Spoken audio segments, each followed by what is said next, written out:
Hello, in this video I'm gonna show you how to power on JBL Authentics 200. You can see here that I have my JBL Authentics 200, and to power it on I need to plug in a power cable. So let's find the power slot on the back. Here you can find the power slot and you need a cable. A cable is included in the box, and plug it in into the power slot, and the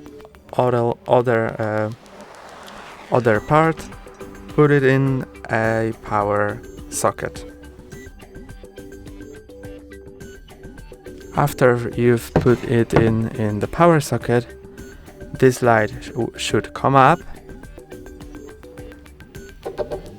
and after a while you'll hear that the speaker is on. Now it's ready to use. That's all for today. Don't forget to like and subscribe. See you next time.